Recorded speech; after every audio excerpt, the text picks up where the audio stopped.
സംസ്ഥാനത്ത് റവന്യൂ മന്ത്രിമാരായി വരുന്നവരൊക്കെ ആദ്യത്തെ റവന്യൂ മന്ത്രി മുതൽ ഇപ്പോഴത്തെ റവന്യൂ മന്ത്രി രാജൻ വരെ ഉള്ളവർ ഇടയ്ക്കിടയ്ക്ക് വന്ന് പറയുന്നൊരു പ്രസ്താവനയുണ്ട്. എല്ലാ ആദിവാസികൾക്കും സമയബന്ധിതമായി പട്ടയം കൊടുക്കും, എല്ലാ പട്ടികവർഗക്കാർക്കും സമയബന്ധിതമായി ഭൂമി കൊടുക്കും.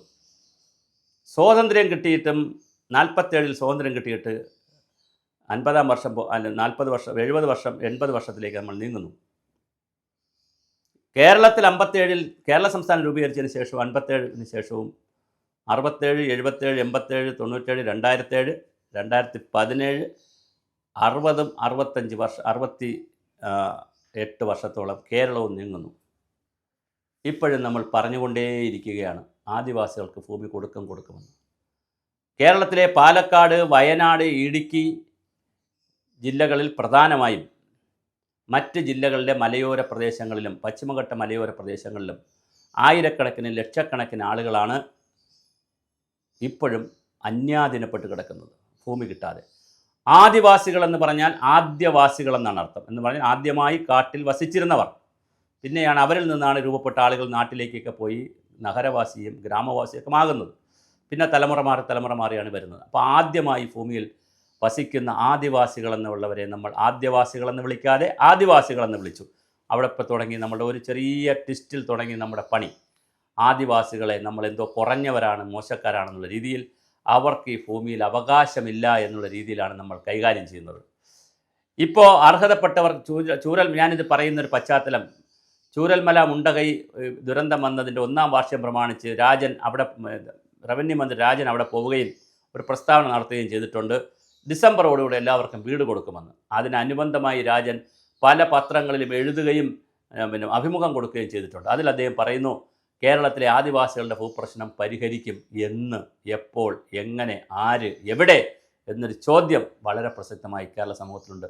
മുത്തങ്ങ സമരം നാം മറന്നു പോകരുത്. എ.കെ. ആൻ്റണി മുഖ്യമന്ത്രിയായിരുന്നപ്പോൾ സി.കെ. ജാനുവിൻ്റെ നേതൃത്വത്തിൽ മുത്തങ്ങയിൽ സമരം നടത്തി സി.കെ. ജാനുവിനെ ജയിലിലടച്ചപ്പോൾ ജാനുവിൻ്റെ തന്നെ ഇൻ്റർവ്യൂ പ്രകാരം, പിന്നെ വന്ന അഭിമുഖ പ്രകാരം, അരുന്ധതി റോയി സി.കെ. ജാനുവിനെ സന്ദർശിക്കുന്നത് വരെ ഒരു പത്രങ്ങളാകട്ടെ ഇവിടുത്തെ മാധ്യമങ്ങളാകട്ടെ, അന്ന് ഇത്രയും മാധ്യമപ്രവർത്തകരില്ല, ഇവിടുത്തെ മുഖ്യധാര രാഷ്ട്രീയ പ്രസ്ഥാനങ്ങളാകട്ടെ ഒന്നും മിണ്ടിയില്ല. അരുന്ധതി റോയി ഇതിനെ ഒരു ദേശീയ അന്തർദേശീയ വിഷയമായി ഉയർത്തിയപ്പോൾ ദേശീയ ചാനലുകളും പത്രങ്ങളും വലിയ വാർത്തയാക്കിയപ്പോൾ നമ്മുടെ ചാനലുകളും പത്രങ്ങളും അതിൻ്റെ പിറകെ പോവുകയായിരുന്നു എന്ന് എൻ്റെ അഭിപ്രായമല്ല, സി.കെ. ജാനുവിൻ്റെ പരാതിയുണ്ട്.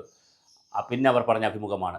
അതുപോലെ തന്നെ എത്ര സ്ഥലങ്ങളിൽ, അരിപ്പയിൽ നടന്ന സമരം, തിരുവനന്തപുരത്ത് നടന്ന സമരം, അഗസ്ത്യമലകളിൽ നടന്ന സമരം, ഓരോ സ്ഥലത്തും ആദിവാസികൾ സമരം ചെയ്ത് കുടിൽകെട്ടി സമരം, സെക്രട്ടേറിയറ്റിൻ്റെ മുന്നിൽ നടന്ന ഐതിഹാസികമായ കുടിൽകെട്ടി സമരം എന്തെല്ലാം നടന്നിട്ടും നമ്മുടെ മൈലമ്മമാർക്ക്, അതുപോലെ തന്നെ വയനാട് നിന്ന് ഗായികയായി വന്ന ആദിവാസി വനിതയ്ക്ക്, അമ്മയ്ക്ക് ഒരുപാട് ഭൂമികൾ അന്യാധീനപ്പെട്ട് കിടക്കുന്നു. ഈയിടയ്ക്ക് പട്ടികവർഗക്കാരുടെ ഫണ്ട് അടിച്ചു മാറ്റുന്നതുമായി ബന്ധപ്പെടുത്തി തിരുവനന്തപുരം കോർപ്പറേഷനിലും കേരളത്തിലെ പൊതു വകുപ്പുകളിലും പട്ടികജാതി വകുപ്പിലുമൊക്കെ നടക്കുന്ന അഴിമതികളെയും അടിച്ചുമാറ്റലിനെയും കുറിച്ചുള്ള വാർത്തകൾ CAGയും ലോക്കൽ ഫണ്ട് ഓഡിറ്റും ഒക്കെ പുറത്തു കൊണ്ടുവന്നു. ഞാൻ മന്ത്രി രാജനോട് വളരെ ഹൃദയപൂർവ്വം സ്നേഹപൂർവ്വം പറയട്ടെ, ഈ പണി നിങ്ങൾ മരതിലിയാക്കണം. നിങ്ങളുടെ സെക്രട്ടേറിയറ്റിലുള്ള ഫയലുകൾ നിങ്ങൾ എടുക്കണം സമയബന്ധിതമായി. ഇനി എത്ര മാസമുണ്ടെന്ന് എനിക്കറിയില്ല, നിങ്ങൾക്കിതൊക്കെ ചെയ്യാൻ മാസമുണ്ടോ എന്ന് എനിക്കറിയില്ല. എന്തായാലും ഇപ്പോൾ തന്നെ ലേറ്റായിപ്പോയി, ഇനി സമയമുണ്ടോ എന്ന് എനിക്കറിയില്ല. പക്ഷേ ഒരു കാര്യം വളരെ പ്രധാനമാണ്, ഈ ആദിവാസികളെ നിങ്ങൾ ഇനിയും പറ്റിക്കരുത്. നിങ്ങൾ അവരോടൊപ്പം ചെന്ന് റീൽസ് എടുത്ത് അവരോടൊപ്പം ഊണ് കഴിച്ച് നൃത്തം ചവിട്ടി അവരെ പറ്റിക്കരുത്.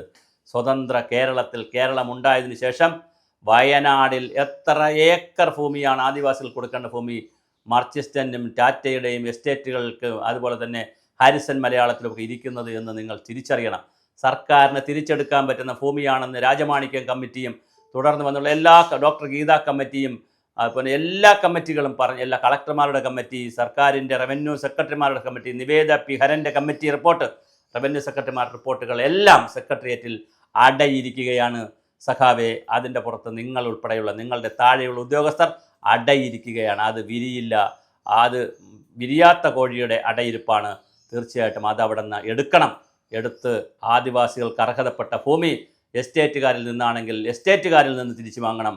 അല്ലാതെ അളന്ന് തിരിച്ചു കൊടുക്കേണ്ടതാണെങ്കിൽ അടിയന്തരമായി അതിനുള്ള നടപടികൾ താങ്കൾ ആരംഭിക്കണം. പൂർത്തിയാകാൻ കഴിയുമോ എന്ന് എനിക്കറിയില്ല, അതിനുള്ള സമയം കിട്ടുമോ എന്നറിയില്ല.